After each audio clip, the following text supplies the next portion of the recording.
permission to speak. Shadows hide you. I am listening.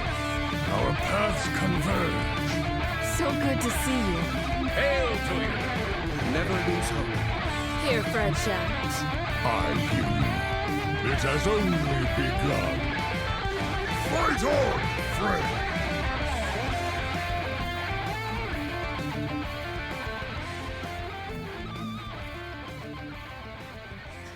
Welcome to episode 477 of Concede, a Hearthstone podcast dedicated to making the competitive side of the game more accessible to you. It is Friday, December 20th, 2024 in the evening. Coming to you from Oregon, Ohio, it's me, Edelweiss. From North Rend, Massachusetts, we have Wicked Good. Hi. From Teldrassil, California, we have Megasa. Hello. And from all around the world, we have you, dear listeners. This week's episode is brought to you by our producers, Number Theory, Crash, Beef Squatch, David P., Walu, Jeremy T., Bottlecaps, Grumpy Monk, The Burger Club, Kirk Regan, Grizzly Bear, May, and SSJ5 Goku. And by our patrons of the week, Fudoki and John Urik.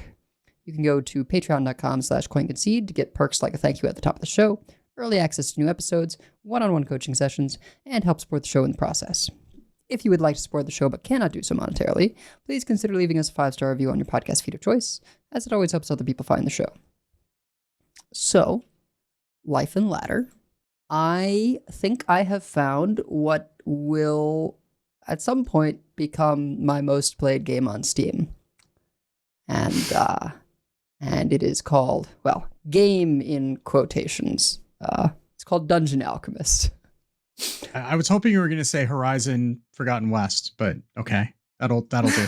That's on the PS5. Look, and we're talking something to compete with. Well, I guess my 500 hours of Baldur's Gate 3 is on the PS5, so it's not that high on Steam. Regardless, there's a high bar when it comes to, most played thing on Steam. And yeah, I think time is just on this thing's side because I fully expect to be playing D&D for, the rest of my life. And that means I'm going to be spending a lot of time making maps as a DM. And there was supposed to be something like this called Project Sigil that would be in the D&D Beyond ecosystem. Sorry if I'm speaking another language, folks who don't play D&D. D&D Beyond is like the main character sheet, and they're trying to expand it to other things. Wizards of the Coast / Hasbro is. It's like the main tool for D&D. And I was hoping to get in the beta for this thing called Project Sigil, which was going to be their like 3D map maker and VTT thing. And I haven't gotten it, and I'm just like getting impatient over here. So I finally got Dungeon Alchemist. You can export it to things that can take advantage of the 3D elements, but you can also export as just a JPEG and use that image in the simpler VTT that I use. So it is definitely way more time that is necessary. My groups would get by just fine with the simpler maps. But it's really fun for me. I always enjoyed like CAD, computer aided design class, and like in my architecture class using the 3D modeling tools for that. So this is just like really fun for me doing all the fiddly bit. I'm not even like, what's funny is it has all these AI things that if I were making like totally original content dungeons or things, I'm sure would be very useful because it would just, auto-populate with objects that make sense for the theme of whatever it is, a mansion, a dungeon, a tavern. But instead, I just turn all of that off because I'm trying to make like my version of the map that's in the published adventure that I'm running. And that means I need to get like the dimensions right and everything and put the doors in the right place. I can't be having the AI place my doors for me. Yeah, it is very fiddly, but I'm getting a handle on it. And I got it on the 18th. And in like 2.5 days, some of this might be because I like left it on when I wasn't using it. I don't know to what extent Steam logs that are not. Oh yeah, but it's- it definitely this is why I have like 5 bazillion hours in Vampire Survivors. Not that I haven't played that game a Right, lot, but I also sure. have like paused it and left it open. So you know, it's registered 20 hours. I don't think there's actually been 20 hours of like active use there. Well, there's probably been 10 in a couple of days. Yeah.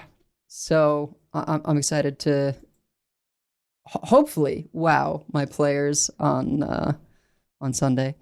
And besides that, I've been playing Mage in Hearthstone. I feel like I always go back to Mage. There's like a balance patch, and I'm like, oh, is Mage playable? Answer, probably not, but you know, we try.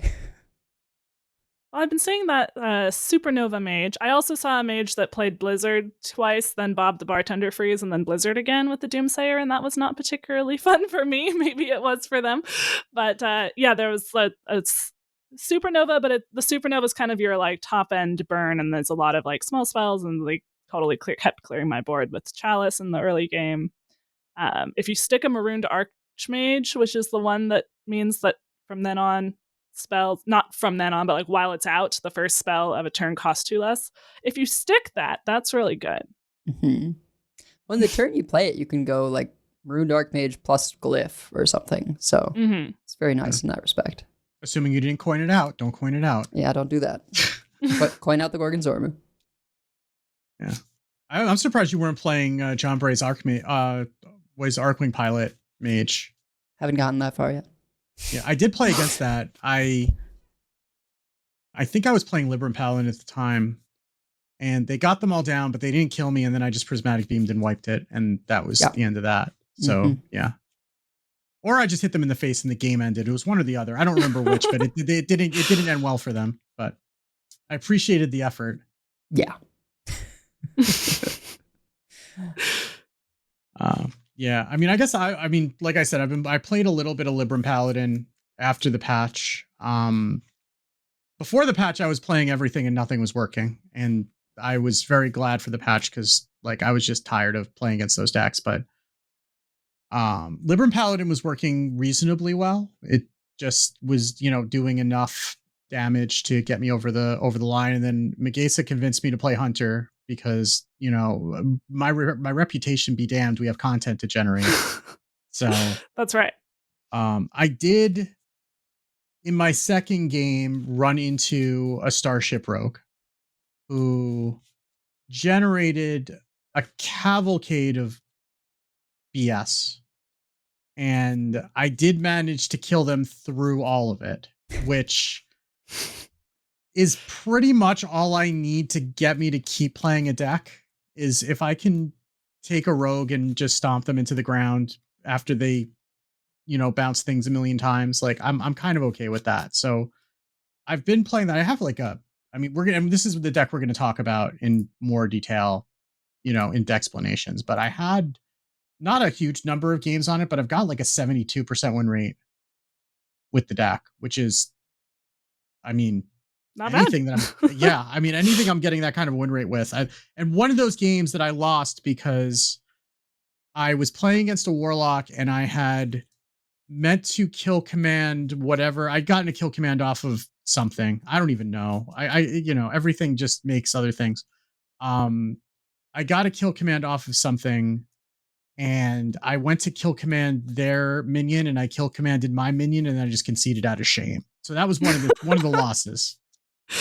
Because my mouse just sometimes it just loses it loses holding it. I really should just go back to clicking instead of dragging, but I was dragging and then my finger slipped the tiniest bit, and it was just oh, okay, your minion's dead now. That'll teach you to drag. So yeah, so that's on me, I suppose, and not my mouse, but whatever. But I made the mistake of stopping into the other games channel, and they were talking about this game called Billionaire that I had tangentially heard of, and Hat was speaking highly of it, so that didn't take too much convincing. And I lost some Dungeon Alchemist level time to Billionaire. So imagine Peggle is a roguelike, And except that instead of like there being a stage at the beginning, you're building the stage turn by turn and then just trying to create a Rube Goldberg machine where you're just keeping the ball on the stage and bouncing it against as many things as possible to generate as much. Well, it's money, but it's points, whatever, as possible. And like there are different balls that you can generate. Like there's a fireball and a water ball, and the water balls will like water the plants and make them bigger.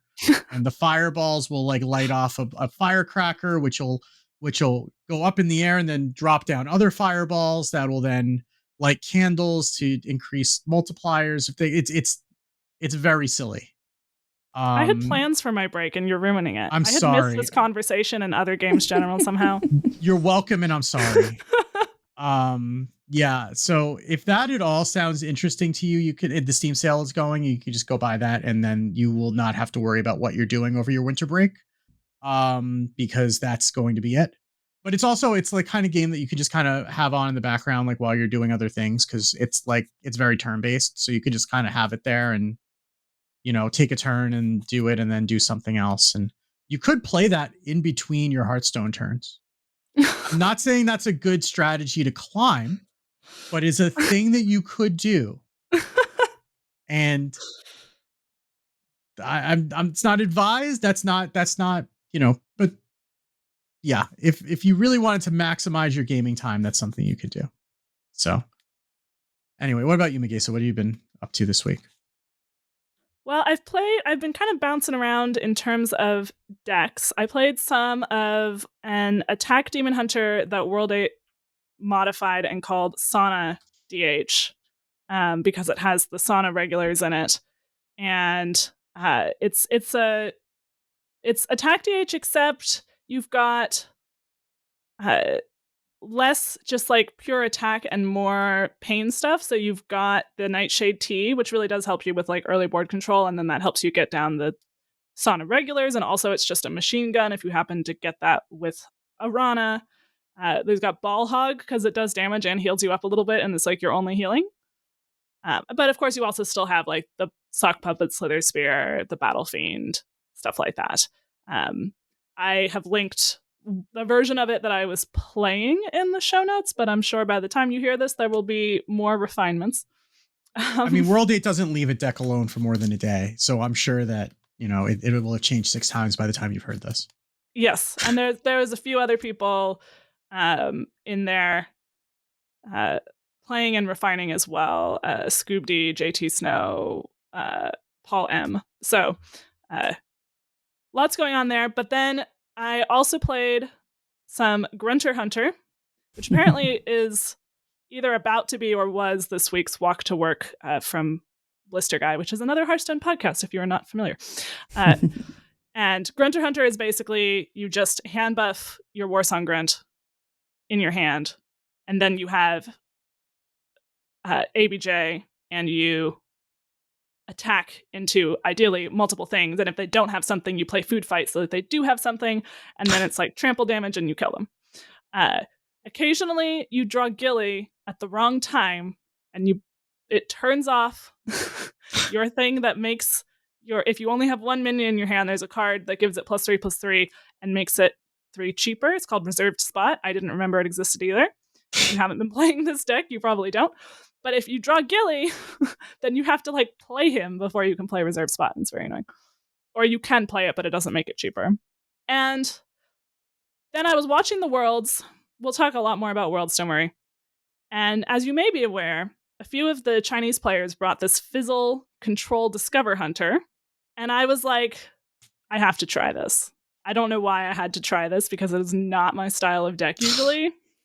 But it's a Discover Hunter that goes slow and then just can infinitely recycle. You can get 2 Fizzles because you have Rengari Scout out when you play ETC. And then ETC is a Discover. So then you pick Fizzle, which is in the ETC. So then Rengari Scout gives you 2 Fizzles. So now when you play one, you have a Fizzle in your Snapshot. So as long as you're careful about this, you will always have another Fizzle. It is easy to mess up this chain until you get used to it. But you can always have that, and then you have in it like Grifta and or Ceaseless Expanse and or Incendious or like whatever. And then you just go forever and you win the game that way. It was very dramatic in the finals of Worlds, but I don't necessarily recommend it. I recommend doing what we're going to talk about in Decksplanations, which is hitting people in the face with Mantle Shapers. But I had the misfortune, in a sense, of doing really well in my first 10 games with the Fizzle Discover Hunter, because then that gave me the false impression that this was like something fun that I should keep playing. Ultimately, it didn't work out nearly as well. And then in terms of life, I've been doing just sort of an early spring cleaning. I've been saying for like the entire fall semester, oh, I want to clean up the podcast room, and which is what I'm calling my office because that's the main thing I'm doing in here. I've got clothes in there from like high school that should really not be there.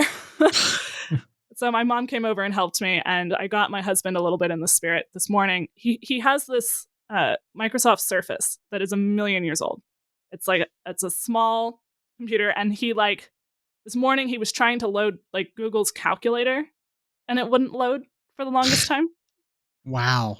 Okay. But I've complained about this thing before, and he's like, well, I like it because it's little and it fits on the table, and they don't sell another little one like this anymore. Stop complaining about it. So I'm just sitting there feeling like when you have a friend with a really irritating partner and you can't say anything about it because it would just be bad. So you just have to sit there. But then finally today he said, I should really replace this. And I was like, yes. Am I allowed to say something now? How every time I like couldn't stand behind him and watch because then it would be even more annoying. I had to sit on the other side and pretend that like there were things happening. It wasn't. So that might finally be happening. He has like a real laptop too, but he likes having the Surface as just something that's a lot more portable than his big MacBook Pro. So. Well, maybe you can get him an iPod to replace his Zune also while you're at it.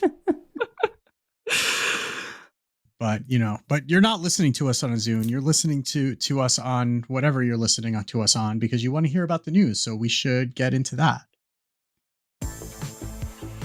Gadgets and Gazette always gets the scoop. And we do have some news because we got a balance patch on Tuesday. 31.2.2 was released on December 17th. If you are listening to us, you're probably familiar with it, but normally we get balance patches on Thursday. They probably did this on Tuesday because they wanted to make sure they had plenty of time before they got out for the holiday break, which I cannot blame them. So the dev comment is that this is our last round of changes before the holiday break, so we're aiming to keep this patch smaller and lower risk. The mini set is also coming in the not too distant future, and we expect to do a good job of shaking things up in its own right. Our goal with this patch was to hit the biggest outliers per usual, considering both play experience and balance. And so this was a much more targeted balance patch certainly than the last one, but then a number of the ones that we've gotten recently. But it did hit some pretty heavy hitters, and one who had been dodging nerfs like Neo in the Matrix has been Sonya Water Dancer, who has finally gotten hit. And so she is going for after you play a 1-cost card, get a copy of it that costs 0, to after you play a 1-cost minion, get a copy of it that costs 0. The dev comment here is we've seen this happen many times before. A rogue card or deck that isn't overly powerful outside of very high level play, but which is a problem for top legend. In this case, they're referring to Cycle Rogue. Sonya has been a focal point in Rogue for a while, and this recent play patterns have leaned more into frustrating than fun. This change maintains the spirit of the card while removing a lot of its more potent combo potential. So you're not going to get destroyed by it's not going to be able to breakdance anymore, which is nice. It's not getting an extra copy of breakdance. It's not going to get any of the Grifta spells anymore, which were kind of the big things that you were looking for in the Cycle Rogue, aside from the mini pirate. The mini pirate was one that you were obviously hitting off of Sonya, but being able to get that with the breakdances and with the Grifta spells and anything else that were spells that were costing 1 was really the focal point of that deck. So that's not going to do nearly as much anymore in that regard. And I think that is kind of a great way to change it, where it is still a good legendary, worth including, a powerful effect. Like, if you are doing the starship thing and you have starships reduced to 1 cost, you can still like play it to get 2 copies. You can still do the Insidious thing, right? Where you Insidious, step it, and then get it reduced from 4 to 1 and play double, right? There's a whole bunch of cool things you can still do. You can still get 2 copies of Grifta, but the more sort of combo-y, endless stuff, whether it is, you know, huge amounts of value from breakdancing a thing and Sonya and then doing it all again the next turn. Now you have to pick, are you breakdancing the Sonya or, you know, some other minion? And also, yeah, that you're not going to be able to just go for 6 damage trinkets or a thing that could always potentially come up with pressure points out, right? Reducing these 2-cost spells that deal damage. This, like, hasn't ended up being a like tier 1 playable deck, but it's one of those things where it's like, if it is a turbo cycle and they can kill you from hand deck. Or any spell that costs 3, they could prep down to 1, right? Right. So yeah. it's like it's not that much of a challenge for Rogue to be able to get things to cost 1 mana. It's just a matter of like, if you're discounting them, it's a lot harder to do that with minions than with spells.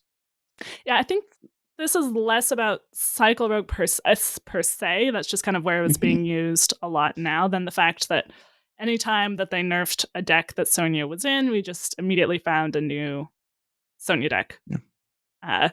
So this does preserve some use cases of her while also meaning that you're unlikely to get the like real turbo combo. And I feel for people who enjoy the real turbo combo. It's definitely impressive to watch. I mean, there are some games in the Masters Tour that, you know, worlds that were impressive to watch there. But also, like, as someone who was always on the other side of it, anytime Sonya came down, I like couldn't watch. It was just like somehow irritating and boring at the same time. I just had to like tab into a new tab and then just kind of listen to it and then wait and see whether I was dead or not or how bad the board was. Whereas if you're doing it for just like a few minions in a turn, then you're picking more what you're duplicating than just playing so many cards. It's like you certainly couldn't do it on my husband's Surface. I'll tell you that. You have to have a good computer for that. Yeah. And this also prevents the whole thing with like Valera's Gift into Deadly Poison, right? Like that's not a thing anymore either. Like that also, like, that wasn't the target, but that has been abused by Sonya in the past, and that kind of goes away too. So like, yeah, if you're getting more Playhouse Giants, like you have to get them down to exactly 1. That's not the easiest thing to do in the world. Like there are powerful things that you can do, but generally those are not the things that are killing you immediately, right? Like the Grifted thing was killing you immediately. The Deadly Poisons were killing you immediately. The breakdances weren't killing you immediately, but they were generally leading you to dying on the next turn. So yeah, I think this is a good change. I mean, Sonya's just like, it's a 0-sum fun card. It is fun for exactly one person in the game, and it's only the person who's playing it. And especially because there's generally not a whole lot of counterplay you can do because they always bounce it back to their hand. Unless you're running like Dirty Rats or whatever, there's not really a whole lot you can do about it once they start doing it anyway. So this is a good change. I haven't seen very many of those types of rogues since they made that change, which has been good. I did see some spell burst rogues on like the first day and then not since. But also Ziliax, because it's not a balance patch if we don't touch Ziliax. So this is Pylon module, which is going from your other minions have +1/+1 to your other minions have +1 attack. The dev comment is, congratulations, Ziliax is the most nerfed card in history. To be fair, it's also a bunch of cards in one, but to be real, we might need to nerf it again at some point. This change should still let Pylon module remain a relevant piece for aggressive decks, but make it easier to get back into a game against an early Ziliax board. As a person who plays aggro decks, I am completely in favor of this change because it is still something, like, it's still in the list that we're going to talk about for Mantle Shaper Discover Hunter, but you like in aggro mirrors, you get if someone played Ziliax early, the other person was just out because you just couldn't deal with that health.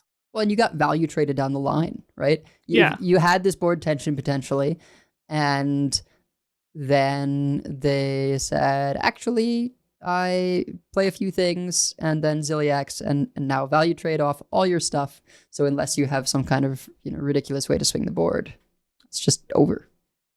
Yeah, it kind of requires ridiculous ways to swing the board, or or even if you're relying on AoE, it adds an extra thing to the breakpoints, and so.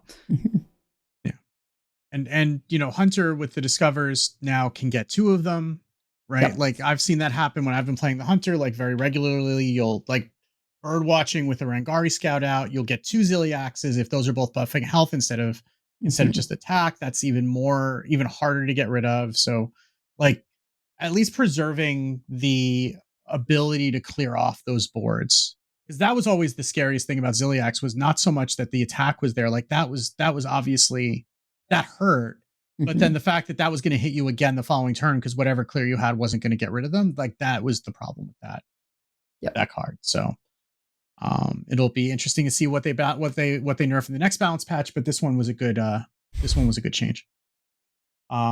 Sigil of Skydiving is going from 3 pirates with charge to 2 pirates with charged. Dev comments is aggressive decks are getting toned down across the board with Ziliax, but Shaman is a particular standout that we wanted to further adjust. This change tones down both its burst potential and its ability to build big birds in the early game, both of which Shaman is better at using this card to do than Demon Hunter is, even though it's a Demon Hunter card.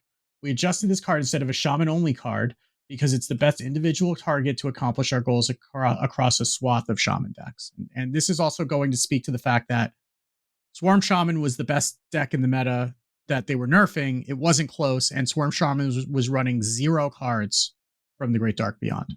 Yeah. So, I mean, and this would effectively just allow you to set up a board like this, and then because they had charge, you could just lead that into Thrall's Gift with Bloodlust, and your opponent Orchard explodes. So that is going to still be a threat, but not as much so. And also with Cookie, you could just build a board, right? Very often you just go Sigil of Skydiving on 2, into Cookie on 3, trade off all the pirates. That's still going to be like 1 less body you're going to have on board if you try to do that. Yeah. And Swarm Shaman is still doing well. It's nerfed at play rate more than its win rate, I think. But Asteroid Shaman is now doing better both in win rate by a little bit and in play rate by a lot. I mean, it's like it's said constantly, right? When an aggro deck like Swarm Shaman is like the best thing, right? Like that is usually what is putting the play rate so high. So if it gets nerfed significantly, even if it's still good, the play rate goes down perhaps disproportionately. But I think I like this change a lot because for quite a while, they didn't really have a ton of charge, and they've brought some back. And this was one instance where I think it sort of was unsuspectingly just... Yeah. Oh, they're just little guys. Right. It has this thing where it's like, well, it's not just a Leroy that ends the game, right? It is so much better than that because you can play it on 2. It's great early game, and Shaman in particular had multiple ways to snowball or compound this in potentially overwhelming fashion, right? The fact that you can set it up going into Hosen, and then there are 2/2s going into Cookie, as you mentioned, and now you've got 3 2-drops, which just ends some games. And then if you draw it late, it still has value as, okay, I'm going to do this to set up for a Bloodlust turn, on top of the fact that you have the location to do that with too. So just a ton of ways of being able to utilize the charge. And yeah, I'm glad it's a little bit worse. And I'm sure actually there's some instances where it's going to be like, oh, good, I was running out of board space anyway. Yeah. Yeah, I mean, you would play this with a full board, and we saw people do this in Worlds as well, just because it was like, all right, you don't clear my board, I still have a board. You do clear my board, I still have a board. Mm-hmm. This is fine. Yeah. You know, if you waste my 2 mana by not clearing my board, am I unhappy? Definitely not. Yeah. Then you're going to die anyway, so it doesn't matter. So yeah. Yeah. May as well. Crystal Cluster, which is a Druid card, so yay. It's going from 6 mana to 7 mana. Dev comment, Druid has received a variety of ways to ramp in recent sets because that's a core part of its class identity. But this card allows Druid to ramp into Travel Master Dungar faster and more consistently than we'd like. We're adjusting this card instead of Dungar directly because this is an overperforming card in the deck, even outside of Dungar. And this change will have a slightly larger impact on the deck as a whole than increasing Dungar's mat at a 10 would, that's fair. I mean, because sometimes you're not ramping into Dungar, sometimes you're ramping into Yogg, sometimes you're because I mean, you would go from 6 to 9 on that turn, and then you'd be at 10. Yeah. Right. So if you haven't played some sort of either a New Heights or you're not coining this out or whatever, you're almost always wasting one of those mana crystals. I mean, you're getting a 3/7 in place. It's not the end of the world, but you're not going to always be ramping 3 with this where you were before. And like there's so much ramp between, I mean, there's New Height. We've talked about this enough, but there's New Heights, there's Thrall's Gift into Wild Growth, there's Trail Mix, and then you just hit 2 of those, and then you're doing this on curve. So now it's going to be a little bit harder because you're going to be going, even if you're going like normally you would like coin out or innervate out one of the ramp spells, like either a New Heights or a Thrall's Gift. And now that won't get you to 7 quickly enough. So there you'll still have kind of a down turn in order to be able to do that. So I mean, I haven't seen nearly as many druids. I have seen some, but it didn't seem, and I mean, I was abusing Dungar Druid to climb before, and I haven't even really tried, but like that, I've noticed when I was playing before the patch dropped, like I was thinking to myself, like, okay, if I couldn't play this until 7, how dead would I be? And the answer was generally pretty dead. Yeah, it still looks like it's positive since the patch, but much less so. Yeah, you can get under it a little bit easier. So yeah, like that's the problem, is that they just didn't miss their ramp, and now sometimes they miss their ramp, or they you have a window to hit them where they're not ramping. Yeah, I still am nervous about Heights sort of long term. We'll have to see if the gifts, do they go away? Gifts are going away. Gifts are going away with rotation. So perhaps that's an opportunity if they don't immediately make another ramp at 3 card. Yeah. Because it just was the situation where it's like, well, they never miss their turn 3 ramp for the most part. And then that takes them into this sort of middle stage where they're using either Crystal Cluster or Trail Mix to power out some, insane mid-game play. So yeah, we'll have to see. I have feelings about putting the ramp and the raise your max mana on the same card, but yeah. Well, the good news is Crystal Cluster is also rotating because that was Showdown in the Badlands. True. So we just forgot that was rotating because we didn't see it in Showdown of the Badlands. in before they put what's the 4-cost one? Overgrowth in core. Oh God, don't even give them ideas. Like don't speak that into the universe. Like don't do that. Oh yeah, why don't we just give them Lightning Bloom too while we're at it, and just that doesn't work the same way anymore. So it still sucks. So that's it for standard nerfs. We did get a couple of wild nerfs because apparently Quest Warlock was it had been long enough. It's like I feel like we need one of those signs like 0 days since Quest Warlock was a problem in Wild. So Quest Warlock was a problem in Wild, so they nerfed a couple more cards. So they took Dark Glare, which is a 3 mana 3/4. It used to say after your hero takes damage, refresh a mana crystal. And now it says Battle Cry, if your hero took damage this turn, refresh 3 mana crystals. So it's just a free 3/4 if you're activated. Like, enjoy that. Yeah. I mean, I guess if you can discount it, maybe you can go positive on it. But yeah, that's that's not worth. It's now just like an aggro card, right? It's free stats. It's like the dragon. It's like the dragon in Druid, right? That refreshes. Except it doesn't have taunt. It doesn't have taunt, and it's just a 3/4, and that card is dead. It is a dead card. You're not going to see that anymore, I would imagine. Yeah. Pro tip: whether or not you play Wild, when you type refund into the collector, you have to check Wild to see Dark Glare to disenchant it if you have it. And it's an epic, so you do want that dust. Yes. And the other one that's getting nerfed is a legendary. So you might want to also dust that one. But because the Demon Seed's getting nerfed again. And the Demon Seed is going from 10 damage per stage to 12 damage per stage, which is like, just thinking about like, what was it, like 5, 6, and 7 when it started? Like it was something like that. It's just like, it is like the quintessential Warlock card because it will not die. And the dev comment for this is the Demon Seed has had its ups and downs in Wild since its release. Our balanced philosophy for Wild is that we generally step in when a deck is too powerful, too strong, and too frustrating to play against. Questline Warlock is currently the most popular deck in the format and has one of the highest win rates. It has always been one of the most polarizing cards in the game. So we're double tapping it here. Dark Glare is the most egregious part of the deck, allowing for huge boards and consistent quest completion earlier than we'd like, so it is getting hit hardest. We're also ramping up the questline requirements to adjust the non-Dark Glare versions of the deck. There were non-Dark Glare versions. Wow. Apparently.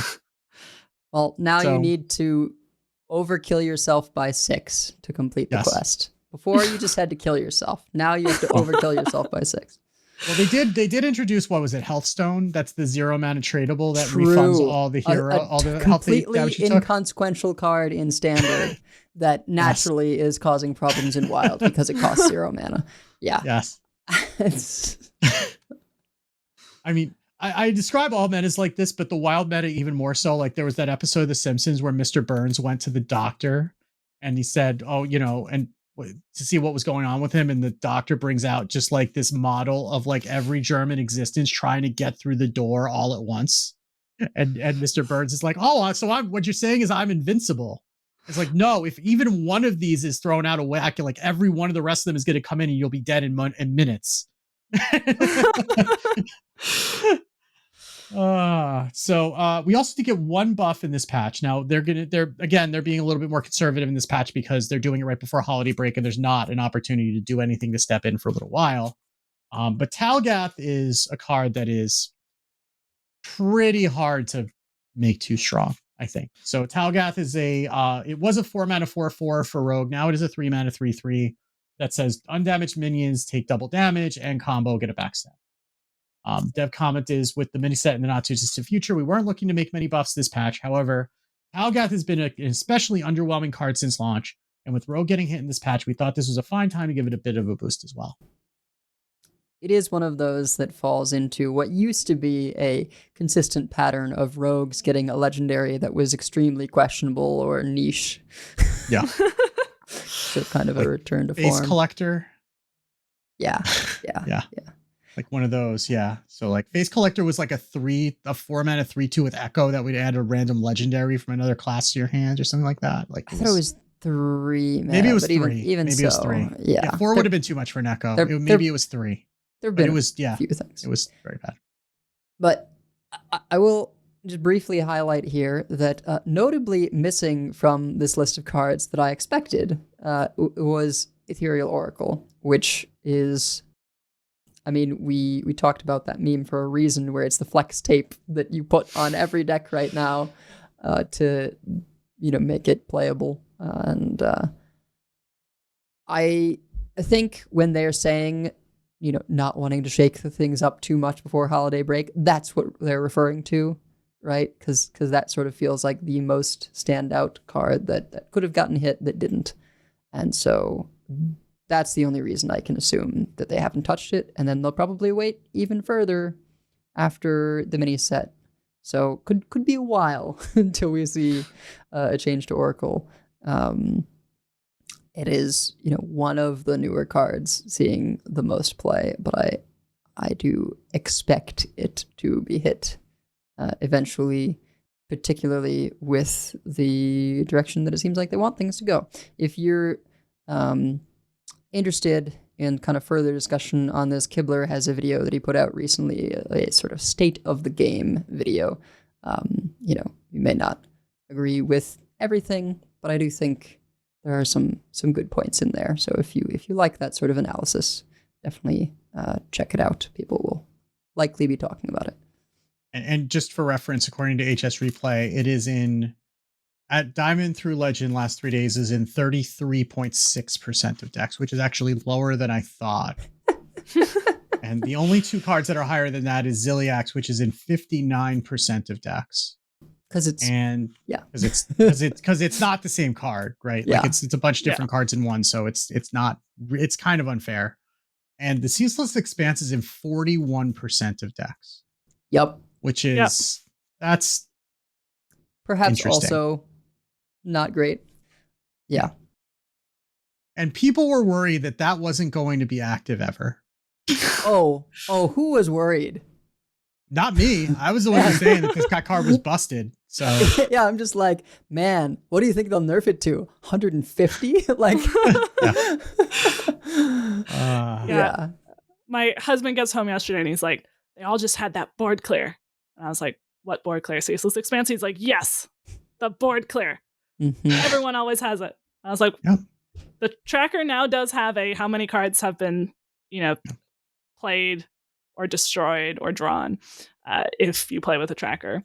But he was like, yeah, but I don't know when they run it yet. And I'm like, just assume that if they're slow that they run it. Did you just advise him to just hit them in the face and then they'll die before they can play it? I mean, yes, also that.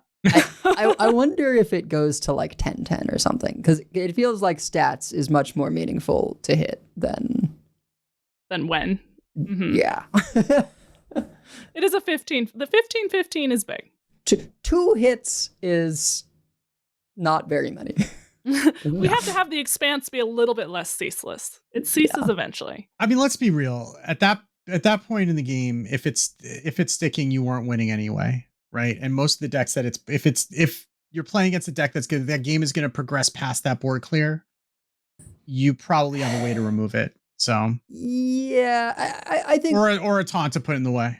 I think there's situations, right? If you make it sort of more raceable or, doesn't take your entire board to clear, things like that, then it opens up more opportunities. But at any rate, this is not a thing that's presently happening, and there's going to be a whole lot of stuff between now and any potential change. Yeah. So. But there is a point that if you're nerfing a neutral that's in that many decks, then you're affecting like that many decks in the meta, and that's just going to have unintended consequences, which is not what they want going into like a holiday break when they really don't have as much freedom to be able to.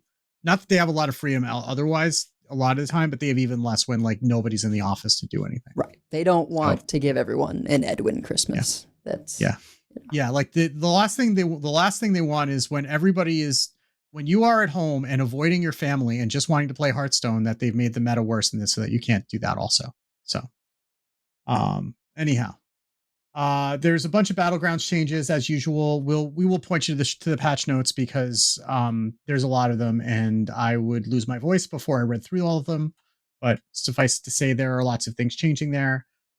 They made two small changes to Arena.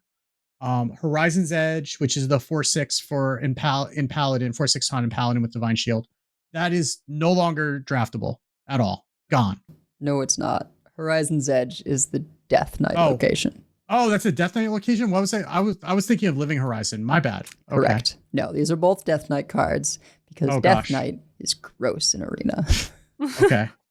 So Horizon's Edge, is that the one that gives it Reborn, or which one? No, that's the Cannonball one. Oh, the Cannonball one. How has it been? It's only been like a month since that was everywhere, and now it's so long that I've forgotten that it was a thing. So that makes sense that would no longer be drafted. And then Travel Security is going to be offered significantly less while you're drafting. So that's just an attempt to bring Death Knight down a peg. So if you are an Arena enjoyer, be subsequently aware of that. I got completely destroyed playing Zarimi Priest with an excellent start by Hat, simply by one Horizon's Edge, and then he drew a second one a little bit later. He was playing actually Edel's Starship Death Knight, and yeah, I was like both Orbital Halos early, 1 into 2 into 3, and then he was just like Horizon's Edge, and your board's gone. And your board's gone again. Yeah. Well, then he just plays that and says, "Screw it, we cannonball." you know. Exactly. Yep. So there was also a an end of the year review that was posted. We're not going to read through all of this. There's a lot of facts about all the different things that people have done.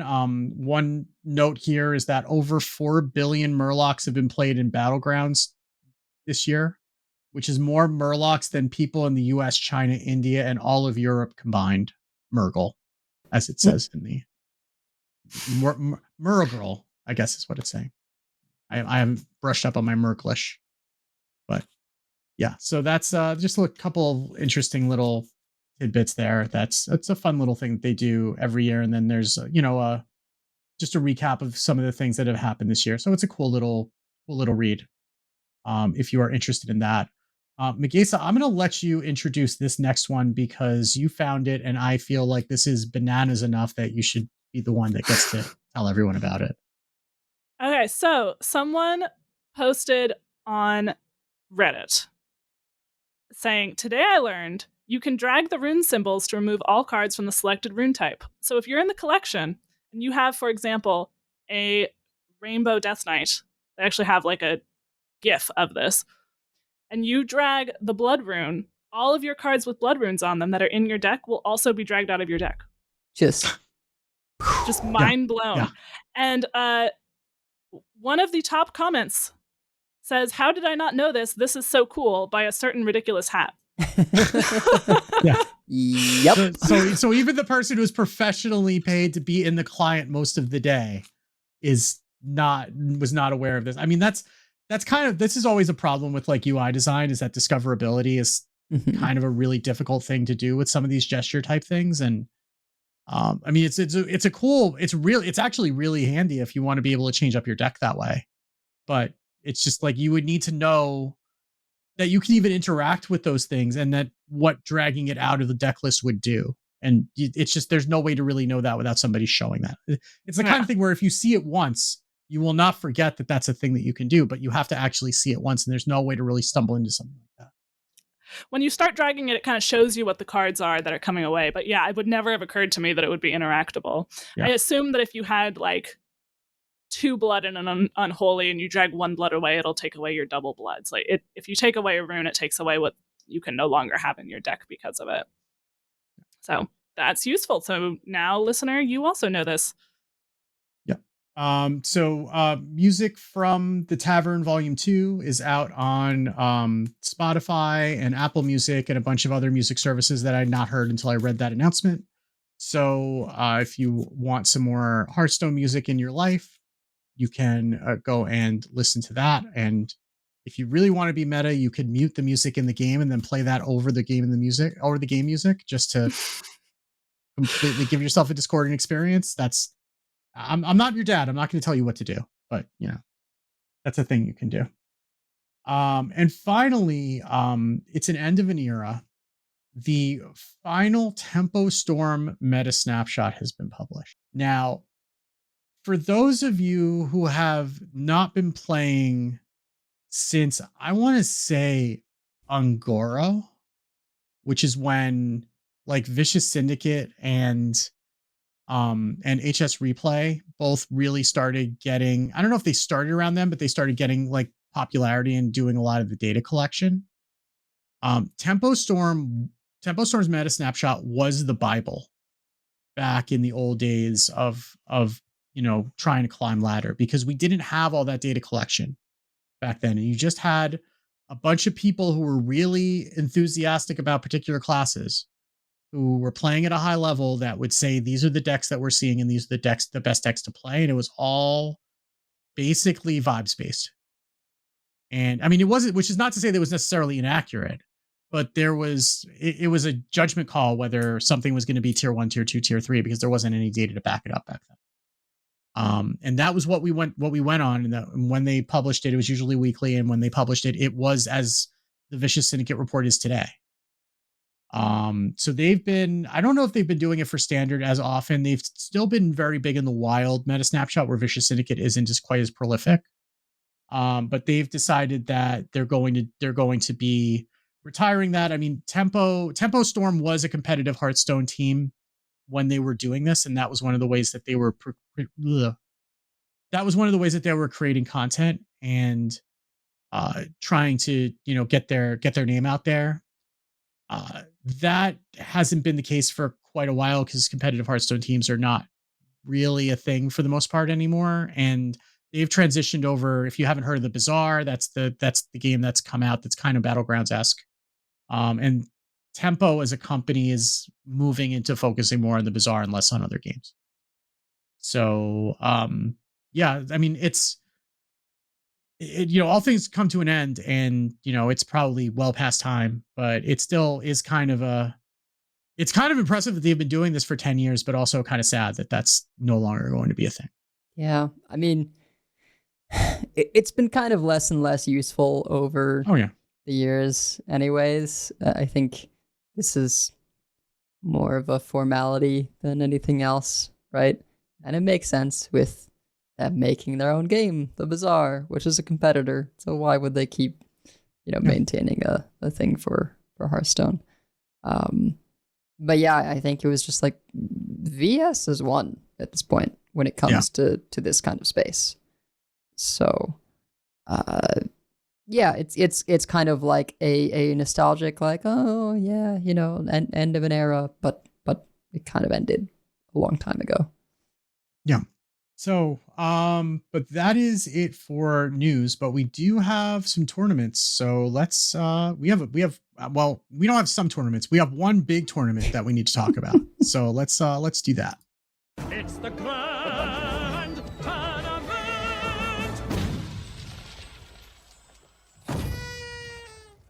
So, if you were watching over the weekend, we had our World Championship, and spoilers, our winner from the China region. Honestly, not super surprising given the way that they qualified versus the way that everyone else qualifies. Ladder versus tournaments, right? But regardless, it was, of course, very well played. Extremely interesting set of lineups. I think I kept finding myself over the weekend saying, oh yeah, okay, I see this person has, control lineup. They're trying to target these things. I'm like, oh, but then they also have this, right? There's just like these weird things going on where it would be like, okay, well, this is targeting rogue, which means that it has like attack demon hunter, swarm shaman, Dungar druid, and I forget, the fourth one might be their own rogue sometimes, or maybe it would be a hand buff paladin with a bunch of tech cards. So, like, really interesting strategies that you kind of have to know the matchups pretty well to understand, like, okay, I think they're trying to target this thing. But a lot of the lineups, I'm sure, were also just, this is that player's thoughts on what the best 4 decks in the meta are. However, the winning lineup, Yanming's lineup, Fizzle Discover Hunter, which goes infinite, by the way, Cycle Rogue, which is the most normal of this deck. That was in a lot of lineups. Cycle Rogue was just very powerful, and it can run away with games. Armor Warlock, which I do think is more powerful for having the freeze package, the Death Knight cards that soul freeze, that freeze the opponent's board, draw a bunch of cards. And Control Warrior. So, which also went infinite with Fizzle, yeah. The Warrior and the Hunter can both go infinite with Fizzle, in which you have Ceaseless Expanse, of course, right? So you're clearing the board and making 15/15 every turn. And the Armor Warlock just gains 1,000,000 armor and then uses Wheel out of ETC. So it was a control lineup plus Cycle Rogue. It almost seemed like some of the cards in these also were to beat the other China players who also had more controlling lineups.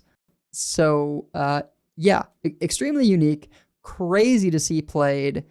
In terms of some games to watch, like maybe speed through some parts, but there's a game, the last game of day 2, or last match of day 2. I don't know if it was last game in that match.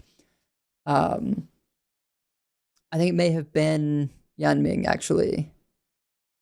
played this control warrior and against, I think it was a Rainbow DK. Was it Rekfam? Was he playing against Rekfam? Yeah, poor Rekfam. Yeah, that wasn't the last game because I remember the last game of that series was extremely anticlimactic after everything had led up to it. It might have been the first game. Yeah. I think it was the first game. And then it was like, oh my gosh, they have to play more games after this because the game went on for like an hour. It was an hour and 10 minutes, yeah. Yeah. And it just was endless, ceaseless expanse and armor gain. And somehow Rekfam held on as long as he did, to the point of getting a kobold to turn his stuff into legendaries and try and eke out a win that way. Maybe there was something to be done with the randomly generated Maestra gave a hero. He got a Tony somehow. Yeah. And so if the snapshot had ever been left in the deck, Correct. he could have stolen it. Yeah. But of course it wasn't. Yeah. There was this insane thing going on where I would have thought that you would, leave the snapshot in the deck to not take fatigue. But Yanming was just playing APM armor gain over here. And since the armor gain always outmatched the fatigue he would be taking, he just allowed himself to take the fatigue for a draw at start of turn every time and never left anything in his deck. So at no point was Rekfam able to get a copy of the snapshot from a randomly generated Tony, which would have been insane and probably wouldn't have mattered because he has not practiced this deck the same way that Yanming has and would not be able to naturally flow into, I'm going to play as quickly as possible Great Heights and Quillbores and Ceaseless and Fizzle and Snapshot and all these things, right? It was absurd. I mean, it was a very specific sequence of things that he had to do. And it was enough of them on every turn that you needed to kind of know what you were doing to execute them. Mm-hmm. I actually thought Rekfam was playing for the turn timer. Is what I thought he was doing. Could have been. Yeah, that would be a win for each of them. He could have been, except that he conceded before, at least waiting for his last turn to expire. Because I thought if he was playing for the turn timer, the turn he conceded at the very end after he played the Kobold and didn't get what he wanted, I figured he would have just at least let the next turn go and see if the turn timer is going to go off. Because maybe Deck Tracker tells you if you're looking for that sort of thing. Maybe there's a setting to do that. I don't know. It's a great many turns to get to the timer. Yeah. I could, and he played well after the Golden Kobold. I could totally see being like, man, I thought turns would happen sooner than this. And just saying, nope, I'm going to save my energy for later. Because he still had a whole series to play after this. Right. But if we're talking about preemptive concedes, there was a heartbreaker where it actually was not infinite, but I don't remember what the matchup was in this, but it was one of the other China players on this warrior did not still have a Fizzle or Snapshot to keep things going infinitely, and their opponent, Hemlock, conceded because he just didn't know, I guess, and wanted to save energy from having to play out a potentially long game against infinite. So that must have been a tough one to go back and look and realize, oh, actually, I just had this. Hemlock had a randomly generated N'Zoth. I believe this was in his Rainbow Death Knight. And, it was in Dungar Druid. That's right. And without the infinite, that would have been the final board that would not have been able to be cleared and would have snowballed him to victory. But instead, he just conceded, and we were sort of aghast to see that happen on the world stage. I mean, the psychic damage that the infinite Fizzle loop causes to the opponent is not insignificant, right? Because you're sitting there watching them do that every turn, and then you just know that you don't really have, you're having to dig for a randomly generated answer to do it because you're just not. I imagine even at those levels, they're probably not seeing that deck very often in the regions that they're playing. That is a very much a China special. Yeah. And so like if you're not used to playing against that and you don't have a plan for it, then it can be very, very hard to deal with, especially if you have to play against it more than once. And I mean, I don't think anything's more heartbreaking than Fury Hunter getting his board cleared by the Yogg in the Dungar Druid game against Yunming, and then losing that game that he had pretty much locked up with the perfect ramp curve, and then ending up having to play into the Discover Hunter that ended up going infinite. Yeah. And running him out of the game, and like he got reverse swept, right? I think that was a reverse sweep. Even there were a couple reverse sweeps, but yeah, I mean, in the case of Hemlock thing, like he would have gotten a matchup out of the way that shifted the flow of the of the match, right? That's a thing that can happen.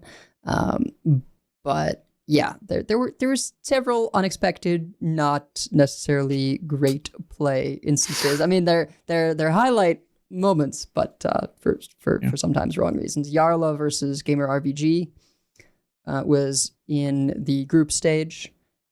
There was a kind of oopsie there where they're both very deliberate players. One might say too slow. They start making actions when the rope starts, and particularly if you are on rogue or anything, sometimes that can be a problem. And there was a back and forth where I forget who missed it first. I think Gamer missed it first. First Gamer, yeah. Miss Lethal. And then Jarla also missed Lethal because of timer stuff. And then yeah, I think it was that Gamer was on a Paladin. He missed a Holy Glow Sticks into an 8/8 that had 4 health somehow. Because I think that Jarla was on Rogue. And so that gave Jarla an opportunity for Lethal. That was, to be fair to him, a really like not super obvious Lethal. There was a lot of moving parts because it's a Rogue Lethal, right? There was a lot of cards to play. But he counted it. You could kind of see him counting it again and then starting. And like there was that kind of like second count. Because it would have been an exact Lethal. And he missed the last damage. And then there was just a counter lethal on board. So now to be fair to Jarla, he really recovered well. This is not the first time this has ever happened to him on the world stage. And he really was able to, I think, refocus. You could see that both of them had been pretty shook by it. Like, I think Gamer left his chair because he could see that it should have been lethal from the other side. I believe I was casting that one with Soddle, and Soddle's read was basically, Jarla has been in this game quite some time, and this is not the first time that has happened to him. Strong player that he is, he still has always played this way with regards to the rope. And so, was able to mentally recover. He kind of was smiling about it a little bit, even though he was the one that lost that game. Yeah. He was had greater mental fortitude, and did make it in the top 8. But I could tell stories all day. The breakdown of the results: Yanming from China wins on that lineup we discussed earlier. Fury Hunter came in second. Was really pulling for him. Big fan of Fury Hunter for quite some time. Player from Denmark. He brought like the opposite strategy here. We have Pirate Demon Hunter, Dungar Druid, the Discover Hunter that is more aggressive, right? No Fizzle, no ETC, and then Swarm Shaman. Quite a series, went a full 5 games. I believe it was a full 5 games. And it was a full 5 games. It was. Yeah. It was really with the Dungar Druid that he couldn't quite make it through. He had some really masterful aggro. Like if you want to take a companion to our aggro Decksplanations last week, like watch some Fury Hunter aggro games. He was really, really strong in those. And one thing actually that I noticed about both Fury and Yanming, I mean, I am someone who like I admire the players who play slower because I think that that's a really good way to do it for a lot of people. But Yanming and Fury Hunter both were much sort of like clearly it's so much practice and just like trust in their practice that they just really play their cards. And if you're slow on Yanming's lineup, I mean, they'd still be casting. Semifinals, Me Smile from Canada and Yeonsu from China as well. And then quarterfinalists, Hemlock from South Korea, Yarla from Czech Republic, Banter from the US. We got one in top 8. And Proyun from China. So yeah, pretty dominant showing for China with 3 of the top spots. And also very unique approach compared to everyone else. Both control warriors were from Chinese players, Proyun and Yanming. And then Yuansu was a little closer to some of the other regions in terms of having Attack Demon Hunter, Discover Hunter, Cycle Rogue, and Swarm Shaman. Although his Discover Hunter still had the fizzle in ETC, so it was still more of like the value-oriented hunter, I guess, maybe imagining that you can kind of get the best of both worlds. But there's analysis we have here from Oncrad, who did it last time we've covered this sort of thing. They posted to Twitter. I don't have Twitter anymore. We have the link to his stuff in the show notes. But if you look at sort of strong performers, greater than 55% pure win rate, which he refers to as the deck's raw win-loss percentage in actual games played, rather than adjusted, which counts a ban as a win for the deck, which makes sense to me, right? If it's drawing a ban, it's doing something right. So that actually puts Lanessa Paladin as strongest pure win rate and adjusted at 78.6 pure and 68.4 adjusted, despite that not in either finalists' lineup. Then next you've got sort of Aggro, Discover Hunter, Pirate DH, and oddly enough, the Armor Warlock. Yeah. The middling performers, sort of your 45 to 55% range, is that Fizzle, Discover Hunter, and the Attack Demon Hunter. And then the weaker performers, this may seem surprising, but pure win rate wise makes sense. Swarm Shaman and Cycle Rogue. Although it says underformed also in adjusted win rate. This is basically just, it was being targeted, right? Swarm Shaman and Cycle Rogue were the decks that people knew and expected to be brought, and they were targeted with varying degrees of success. But I think there also were some things in there where it kind of was like how your lineup was built depended on how you think that matchup goes between Cycle Rogue and Swarm Shaman. I think a lot of people would say it's favored Swarm Shaman, but Rogue is one of those decks where it can pull one out of the hat a lot of times as well. There's a nice visual here that kind of shows all these stats over the course of the event. Swarm Shaman and Cycle Rogue were in the most lineups, had the most games. Swarm Shaman banned 29 times, Cycle Rogue banned 24 times. Oh, sorry. No. We're not banned that many times each because they were being targeted. They were banned, Swarm Shaman 4 times, Cycle Rogue 7 times. Most banned, Dawnguard Druid. Makes sense to me. I don't want to deal with that.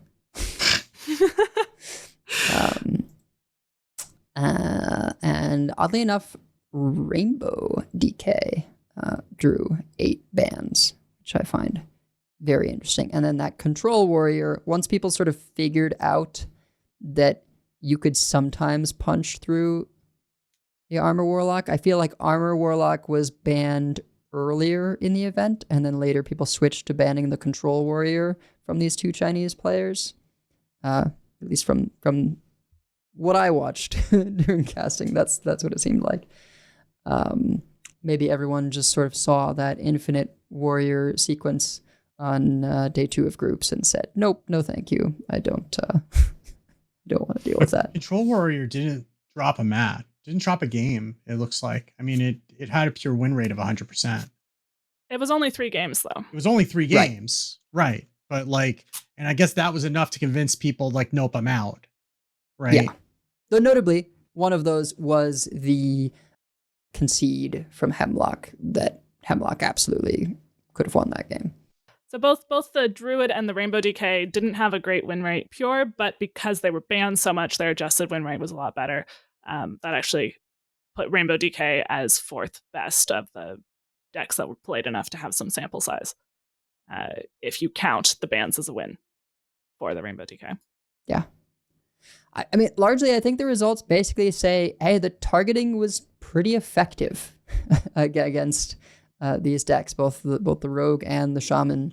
You know, it's one thing if you bring stuff to try and target particular decks, and their win rate is still, quite strong. But I think this shows that people's approaches were pretty effective against one or the other of these decks in terms of Swarm Shaman and Cycle Rogue. And yeah, it was a tournament of everything else, right? Like, it was kind of, which of these things were you trying to target? Maybe you had a soft target on Dungar Druid, or you were banning it, and lots and lots of variation, not necessarily in classes as much as just decks. If you look within the classes, even, there's Pirate Demon Hunter and Attack Demon Hunter. There's the aggressive Discover Hunters and the value Discover Hunters. Dungar Druid is Dungar Druid. But even with Rogue, there were a couple people, two people brought Starship Rogue.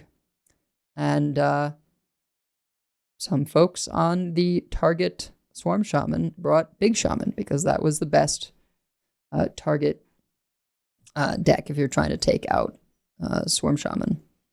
And then Linessa Paladin performed similarly well. But there were also the hand buff Paladins to try and go against the Rogue, right? That just have those anti-spell tech cards. So even though not a ton of classes represented, a pretty good number of archetypes and strategies. I believe there was like a fun factoid here that like this is the first Worlds where none of the decks in the finals share an archetype.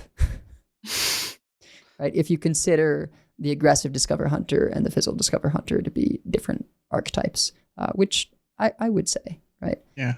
Fury Hunter did not have Rogue. He was targeting Rogue. And Yanming did not have Swarm Shaman. He was targeting Swarm Shaman. And generally, like, this is the kind of thing that happens fairly often when you have a homogenous ladder environment. It often will make for a much more interesting tournament environment because of the introduction of a ban, right? So, like, because you could ban out Swarm Shaman or Cycle Rogue or Druid or whatever, that just kind of opened up a lot more avenues for you to build line up in a few different ways, and that makes for a little bit more varied tournament environment, which is weird that, you know, those two environments work out that way, but it just is the difference between having a ban and not having a ban. Right. Yeah. Yeah, if something is like clearly the best deck, it just means everyone bans it and you go about your business. Yeah.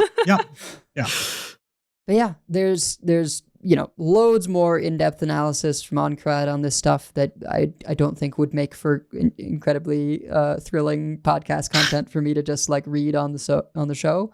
So definitely go check that out on his Twitter, or if you, like me, have abandoned Twitter, then as a backup you can see in our show notes. But I think we've got a great selection here for our Decksplanations, because the main deck that was featuring new cards at Worlds, that had the most new cards, was Discover Hunter. And there's a couple different kinds, but this was the only class shared between the two winners, each with their own archetype within it. Correction, 2 finalists. There's 1 winner. Poor Fury Hunter. Although very well played to Yen Ming. He's the winner in our heart. If Yogg hadn't screwed him, then he would be. So.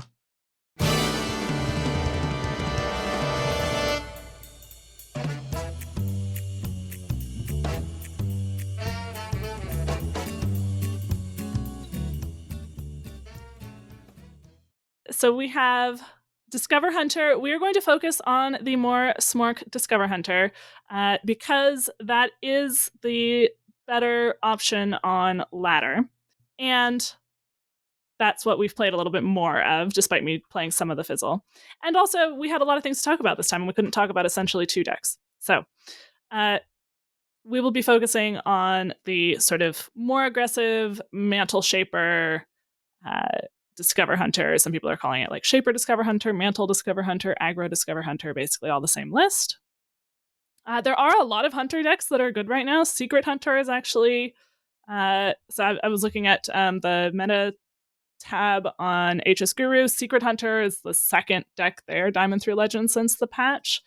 Handbuff Hunter is that Grunter Hunter we were talking about. Then the Shaper Discover Hunter. Zoo Hunter with a low sample size is up there, or a low play rate, not super low sample size. There's also Egg Hunter, Starship Hunter. So you have lots of options in Hunter right now, but we thought that this Discover Hunter was one of the newer things going on, and it's fun, and it's performing quite well. And we haven't talked about Hunter in a while, partly because Wicked has a reputation to maintain, but I actually got him to try this deck. Yes. So we've put the particular list that we're looking at in the show notes, but it is the list that was featured in the Vicious Syndicate report. According to HS Guru, it was actually first streamed and peaked by Donkey. And so it has this one, the sort of 29th, 30th card that people have messed around with is Mixologist. Some other decks have taken out the 2 Mixologists for a Parallax Cannon and a Gorgon Zormu, or for Cult Neophyte. So it doesn't seem to make a huge difference in win rates. So I played with the Mixologists, and so did Wicked. We like them pretty well, but definitely if you want to play with something else. I did lose a mirror because they had a really good Gorgon Zormu and I didn't. So yeah, I mean, and the benefit of the Mixologist is that it has some synergy with the Rangari Scouts also, and it makes your alien encounters a little bit cheaper. So well, no, it actually does. That's oh, the it does. That's right. Thing. It does. That's right. It doesn't. UI. That's right. It doesn't. That's right. Never mind. I think I thought it did, but it doesn't actually. Yeah. When you first start playing the deck, you think it does because it has the same UI, but you're not actually discovering it's like the one thing where you're not actually discovering. Oh, you know what I'm thinking of? Because I was getting it from the Tide Pool Pupil. That's where I was getting the extra. It does have synergy with the Tide Pool Pupil, and you can Rangari Scout the Tide Pool Pupil. Yes. So that is a way to get more of the Mixologist potions. And they're just really flexible. They can help you keep the board with the +2 health. They can give you an extra 2/2, or they can help clear the board with the deal 3 damage or the deal 2 AoE. So they are flexible that way. But what we're playing, it's kind of a cross between, you've got some like Observer of Myths stuff, the Sneaky Snakes. You've got your Vicious Slither Sphere and your bunch of bananas, sort of like Zoo Hunter, but we're not really a Zoo Hunter. We're more of like a Mantle Shaper and Alien Encounters Hunter. That it's not exactly... Wicked actually picked this deck up faster than I did. I was sitting here thinking of it like it was like a Zoo Hunter or like a Pirate DH. It's not quite. Your first couple turns, unless you have like exactly Slither into a bunch of bananas, your first couple turns are a little slower. But then on like 4, you play like a million cards at once and you have a giant board out of nowhere. Yeah. And the thing with Observer of Myths is it says summon, not play. So you can Observer of Myths into like a free alien encounters and it will buff the board. Right. So like you don't have to, like you used to do that with Jormungandrs. But now you're not run Jormungandrs in the deck. You're just using the other thing. So like Mantle Shaper, you'll get cheaper. That'll buff everything. Alien Encounters will buff everything. So like you could do something like on turn, say 5, you could do something like Observer of Myths into Mixologist, or I guess maybe that wouldn't work with the Alien Encounters either, but if you already have it discounted by 5, then you can like Sneaky Snakes and then Observer of Mists and then like Alien Encounters and then like Mantle Shaper. Maybe you play a Bird Watching to get things a little cheaper. Your Sneaky Snakes gets your Mantle Shapers cheaper. You're spending a lot of time thinking about, some of these discovers. The discovers are really, they have a few roles kind of in this order. 1, find your spike turn. In a way, you have a lot of draw because you have a lot of things that discover stuff from your deck. Obviously, Niall being the most effective of those, but she's not the only one. You also have like Bird Watching, for example. And then you have ways to like get those back if you want. You have Tracking. Tracking is actually a good mulligan card, which feels weird. Like usually you would give the advice of like, don't keep tracking, just track now by throwing it away. But it discounts your Mantle Shaper and it discounts your Alien Encounters. So actually, it is a perfectly good keep. Well, it only discounts the Mantle Shaper if you have the Mantle Shaper in hand. That's true. But it discounts your Alien Encounters no matter what. So you can use your Discover to find your spike, and then you use it to set up the spike, because most of your Discover will also help you set up your spike. And then after that, after you have your spike turn, it's your refill and your sustain. It lets you do the spike board again and again if you need to. If they're not just dead, you can get like a couple different Ziliaxes, and so then everything has +2 attack. You can get more Alien Encounters if they're putting up a threatening board, and that lets you just go face because your things are 2 5s, and they have to trade their whole board into it, so you can ignore it and go face. Or help you survive a little bit if necessary. You can get extra stuff from Grifta. Your Agrimar and your Grifta are kind of, they can either be survivability if you're getting smorked down, or somewhat more effectively, they can be finishers. The Agrimar weapon can do 15.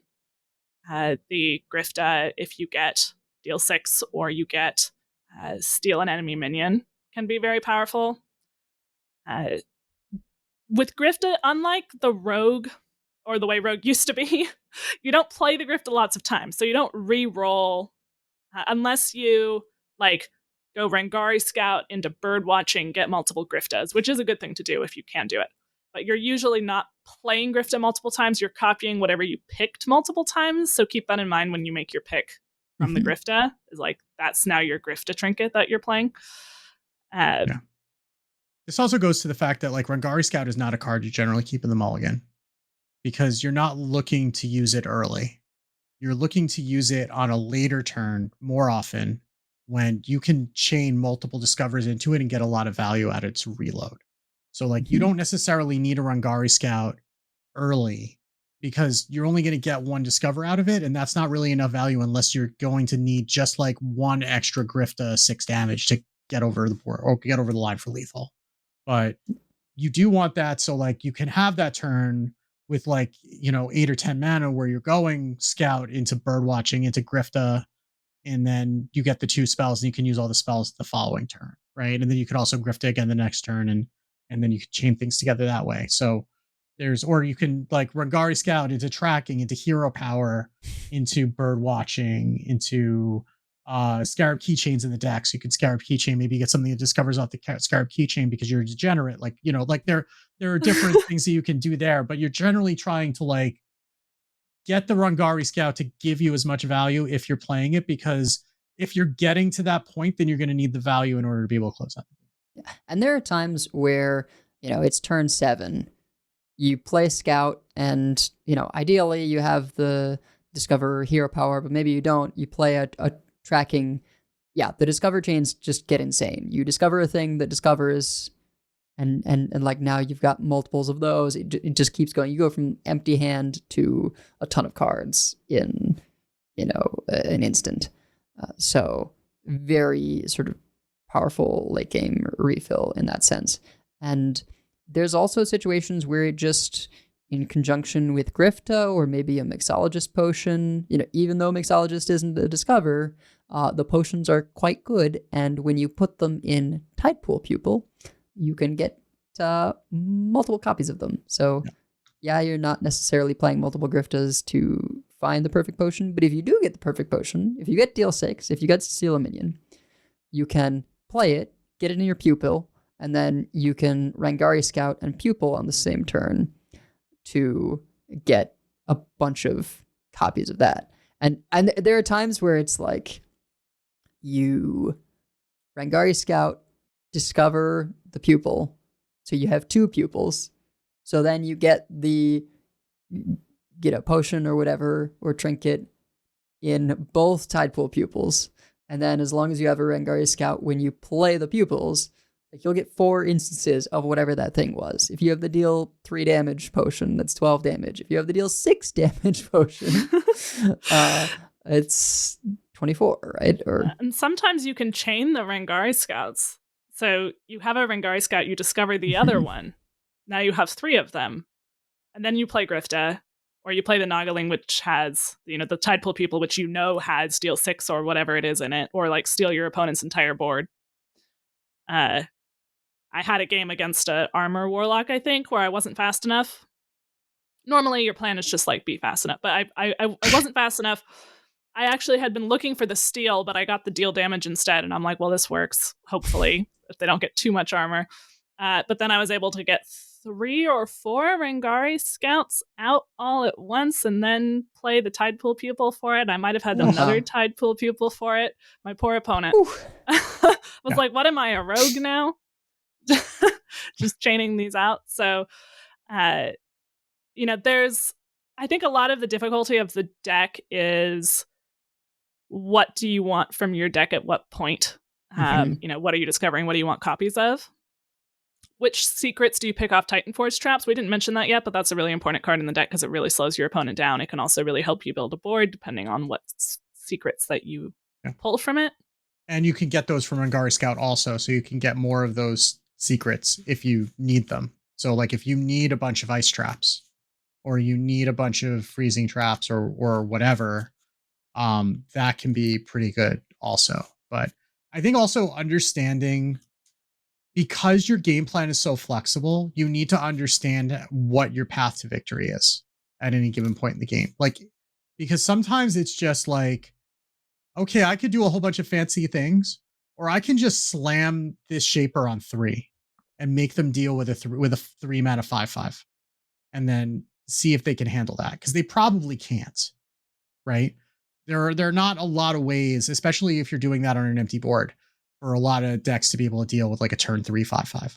So sometimes it's just recognizing that you don't need to get like massive value out of this stuff. You just need to put big bodies on the board.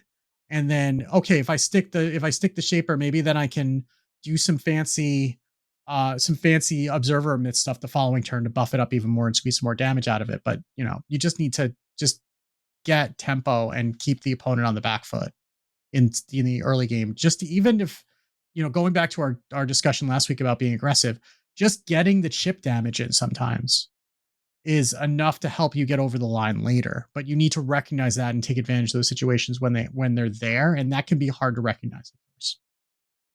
And that's part of, like, if you are playing something like Birdwatching on 2, you're probably playing it so that you can then get the kind of Mantle Shaper on 3, or so that you can get your aliens encounters sooner or find something. Also remember that Birdwatching can buff something on the board because it buffs all instances of that card. So sometimes it's a little extra stats on the board. You might actually want something you already have in your hand or on the board from Birdwatching just for the stat buff. And this is not like, there are versions of this deck that basically flop around like Magikarp if you don't have Niall on curve. This is not one of them. Like, you can absolutely win these games without Niall, and sometimes it's better because you sometimes want the steady shot hero power. But there are also times that you'll Birdwatching, it'll offer you Niall, and if you don't have a better play, you probably ought to just take Niall, because that's going to lead to better plays later. Yeah, and she is a keep in the mall generally. Yes. But you don't feel like... It's not like Libram Paladin when it doesn't draw the weapon, or Handbuff Paladin when it doesn't draw the weapon. You don't necessarily need to have her, or you completely gas out. But if you're going long, then she is good, or even just like she kind of speeds everything up. If you have her, do watch your hand size a little bit, especially once you get Rangari Scout chains going. Pay attention to your ordering. Like for Mantle Shaper, if you have a 1-mana spell, you can essentially play it for free. If you plan to play Mantle Shaper that turn, just make sure you play it first. The Tidepool Pupils spell ordering can be a little tricky. You want to kind of look over and see how many spells your Tidepool Pupil has left. If you have a tracker, it can tell you specifically what's in the pupil, which is very handy. But even if you don't, it will at least tell you how many spells. And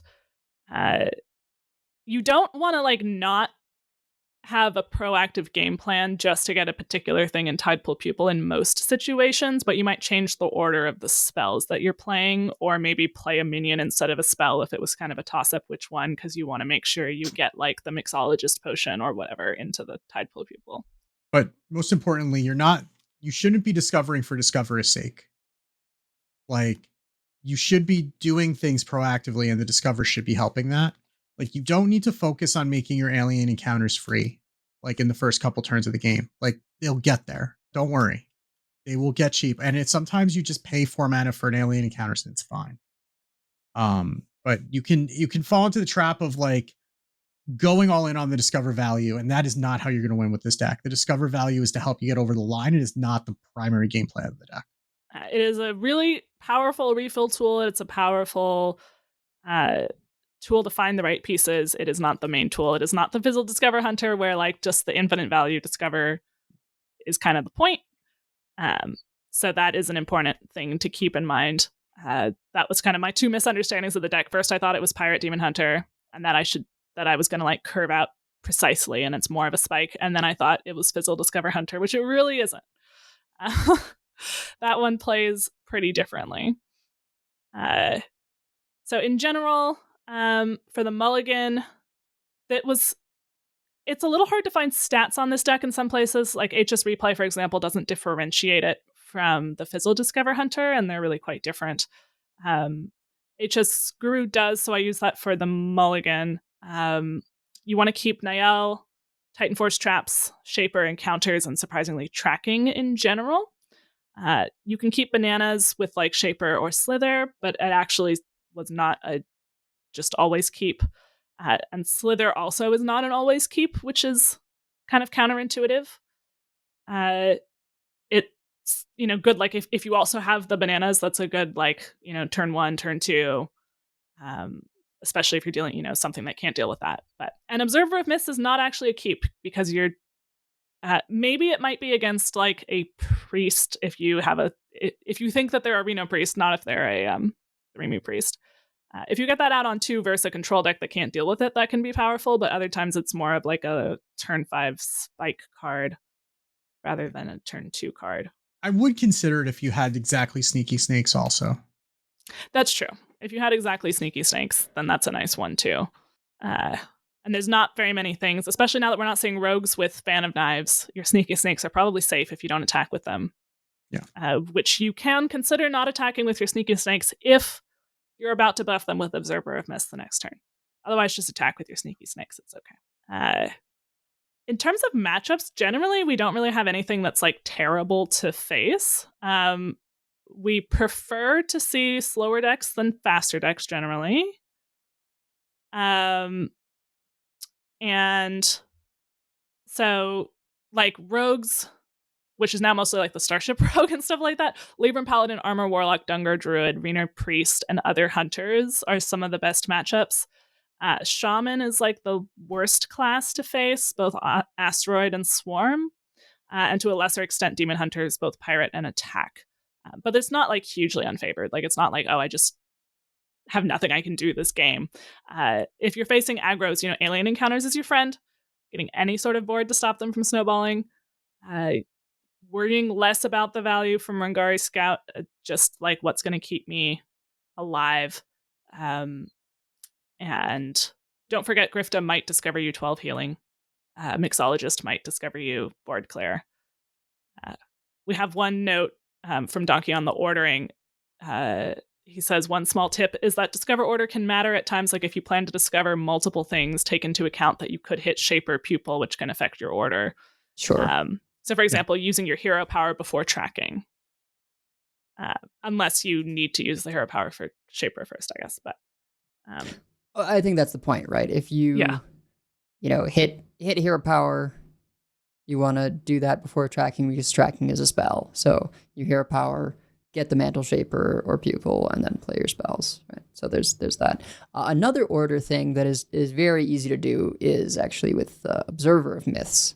if you are planning to play multiple alien encounters on the turn that you play Observer, don't play the Observer until the second to last.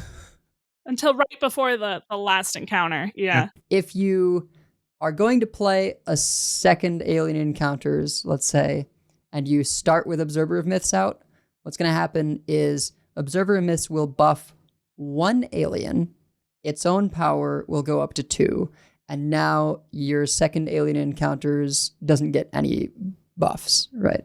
And in general, it only buffs one of the 2 minions because it triggers as soon as one enters play, and so has already received the bonus before the second one hits the field. It's really weird, but yeah, just this thing where if you're gonna make a big board of them, it's often better to just like get them all out and then play Observer and use some other minions to then get the buffs then, like Mantle Shaper.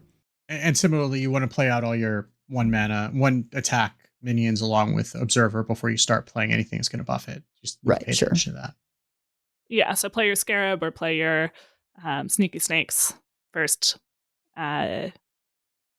Yeah, so there's lots of like little ordering things. So in this case, you do, until you get the reps on the deck, want to be a little more like Yarla and that stop and think about the order of your turn before you just start playing all your cards.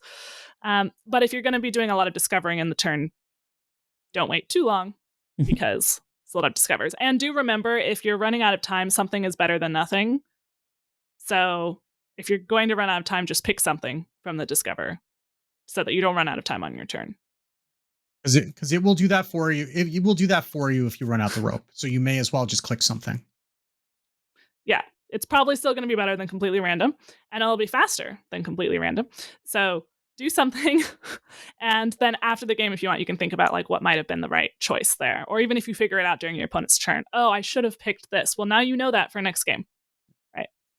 Anytime you say I should have done this, it has been a learning moment. It's very frustrating, but it is a learning moment. It means that you recognized it versus just have no idea that something could have been better. So verse control, I have a note here, but my opponent has so much armor. Yes, they do, but you've got A, big early bursts, and B, lots of sustain. So you want to spike as early as possible, keep hitting them in the face while keeping the board alive, slow them down with secrets, get your Observer going early. If the game goes longer, then that's when you're thinking about really how do I get the most value out of my Rangari Scout? How do I just keep repeating things? How do I get a ton of Grifta treasures? That kind of thing. Stealing a spaceship with a Grifta treasure, if it wasn't a rogue that happened to get elusive on it, stealing a starship is very satisfying, and then going face and hitting them, or steal their ceaseless and then go face and hit them. They do know that you have it, but sometimes that can prevent them from making their big power play because they know you have it. Assuming you didn't play the Grift of that turn. Yeah, if you play it that turn, then you can surprise them. They know while they can do nothing about it. Yeah, and if you're getting a bunch of things that you don't necessarily want, the draw 3 is kind of the most innocuous in terms of what you're going to give them for a subsequent turn, because that's draw 3, discard 2, which nobody ever wants to play. So like if you if you're not getting the deal 6, right, or the heal 12, if you need the heal 12, like, because the steal can still sometimes bite you because they still get to take the minion. It just sets it to 1 attack. So if they can still kill it off, that can still be a bad thing for you sometimes, or at least get it out of the way so they can trade something else off. But like the draw 3, there is no downside because nobody is ever playing that unless there's not even an unless. They unless they're real desperate. Yeah. Unless you found the one discard warlock on ladder, there is no way they're playing that card. Yeah. So you do need to keep in mind what you're giving them. The heal 12, if they are already at kind of full health and you're just trying to survive their onslaught because they're an aggro, you don't mind that much that you gave them potentially heal 6. In fact, if they're at full, they don't want to play it at all. If they're at less than 6, they don't want to play it at all because it'll just hurt them back down to 24. So, or if they have armor, then a different total. But So you can take that safely in the type of situation where you need the healing. It's usually pretty safe to take the healing, I guess is what I mean to say. In terms of things that you're taking off Titanforge's traps, so Hidden Meaning, solid in most situations, right? Most of the time, they're not going to play around it, and most of the time, if you're facing it, it's not correct to play around it. I did have a coaching where we played around Hidden Meaning every turn because we just kept not having something we really wanted to do with our mana. So we're just all right, well, at least you don't have a 3-drop. It was should we trade this snake oil? I guess not. For 3 turns in a row. But that's not usually if your opponent is in that situation, you're fine. So that's generally a good one. Bait and switch, if you have a board they want to trade with, or you're about to play an alien encounters, even if that's next turn. Because bait and switch with alien encounters is hard for them to avoid.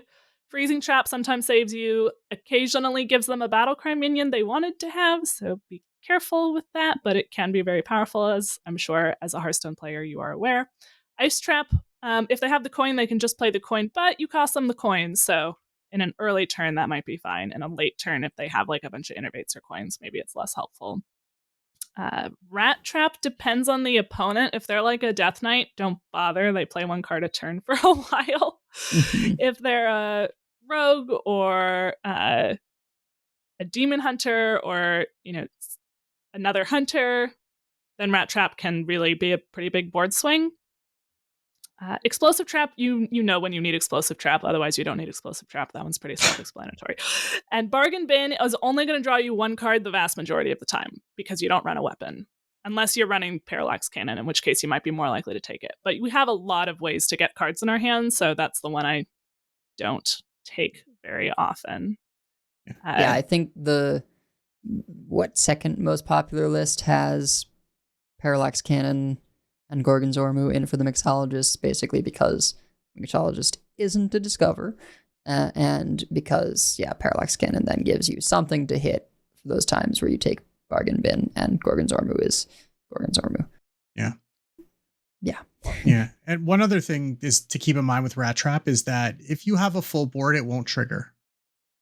So now that can sometimes work to your advantage because your opponent might play 3 cards, see Rat Trap not trigger, not have cleared your board yet, and then run into it. So that there's some sneaky things you could do there, but do keep in mind that because you will fill your board up not infrequently with the stack. So do keep that in mind if you're picking Rat Trap, that if you fill it up, that you're not going to get a rat, but that's fine. If you have a full board, you don't need the rat right now anyway. You need it later, so it's okay. We have one more niche tip from Donkey, which Edel says came up at Worlds. If your opponent can play a lot of spells and they have the steal from Grifta, maybe don't play Slither Sphere. Oh, because then they can just steal it from you. It doesn't matter that it has 1 attack. They just play a bunch of spells and then you're dead. So, yep. Yeah. Niche tip, but a good one to remember. Well, for the mirror as well, right? Yes. Bananas are a factor. Exactly. Yeah. So, overall with this deck, it's a lot of just trying to figure out, are you the beatdown? Are you the control? What is your role in this matchup? What do you, if you used to thinking about what do I wish I would draw? Here you often get to pick what you are drawing. Yeah. So you want to think about what is the best path forward for me in this game. And that if you have that as a general plan, then that guides your discovers. And you can just use that as a heuristic as you're trying to make all of your discovers in a turn. And I think I have a lot of these notes in the show notes. We have long show notes today, so if there's anything you want more information about, you can see them there. But I think that just about covers everything that we had to say about this deck. It's a fun deck. I recommend it. Cool. Well, we have many folks we'd like to thank. Check out our thanks section on the website at Concede.com. You can also find our contact info, our show notes, and our Patreon information. You can monetarily support our show at patreon.com/CoinConcede. Join us every week live by following us on Twitch at twitch.coinconcede.com. Join our community chats in our Discord at discord.coinconcede.com. And write into our email at coinconcede@gmail.com. Follow us on Twitter and Blue Sky at CoinConcede. And if you'd like some CC swag, head on over to our shop at shop.coinconcede.com. Coin Concedes, I'm going to Coin Concede to Wicked once again for editing while I was casting worlds. It is so nice not to have to think about that after, a long day of world stuff. So I will similarly appreciate it this weekend. So, and I'm going to Concede to Yumagesa for the lovely gift that you can't see it because it's the frame's cut off too much, but she got me a lovely little lighted up nameplate with a priest logo, a priest icon on it that I have behind my chair that will show up when I'm streaming, but it's not showing up while doing this because it cuts my frame off too far vertically. I tried my best, but with the three of us in the frame, it's too narrow. But it is delightful. I forgot that had not yet come up. Yes, also Concede to Yumagesa for a similar gift. Mine is Death Knight. I assume yours is Priest. Yes, it is. Yes. Yes. You can kind of see the Priest logo all the way on the right behind my chair. You're very welcome. And Wicked, I have your gift. I have not yet opened it because it is not yet the holidays, and it was gift wrapped. That was your mistake, was making it gift wrapped. Yeah, I did do that, didn't I? Yeah. I mean, I felt like I kind of had to because otherwise it was just going to be a manila envelope and that wasn't particularly festive. I had made something. Congratulations. I got you some tax papers. Enjoy. Like I did see the manila envelope in my box and think, oh, I forgot to check the mail yesterday. I really hope that this wasn't like something important. And then I was like, it is something important, but the good kind of important. Yes. I had made a sort of an laser cut acrylic light up thing for a friend when I had access to a makerspace. So I was thinking about that. And then I thought, that'll be better made with better batteries from someone on Etsy. And then I don't have to like figure out how to get it done at my husband's work because he has access to a makerspace.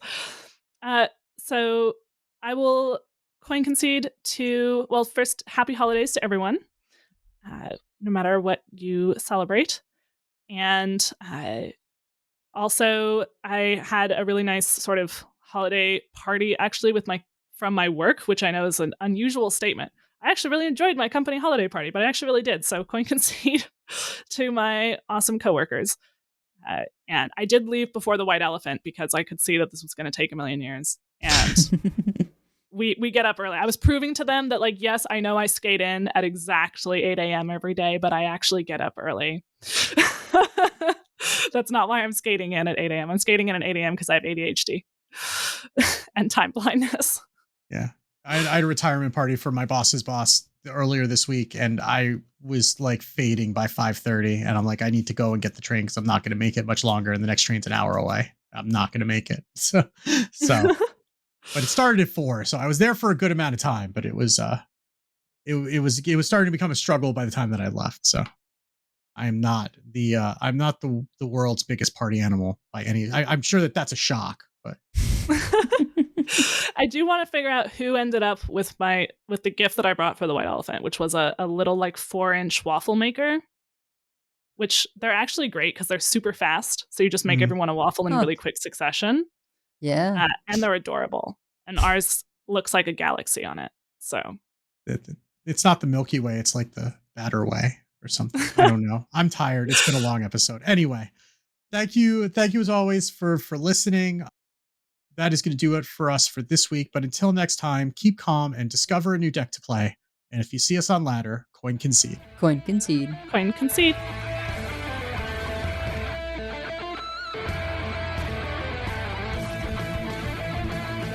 All life must end. I yield for now. I concede. Well fought.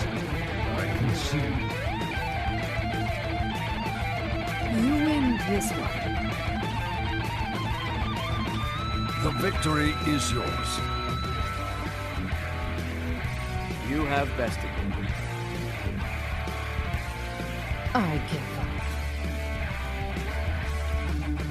You win this one, friend.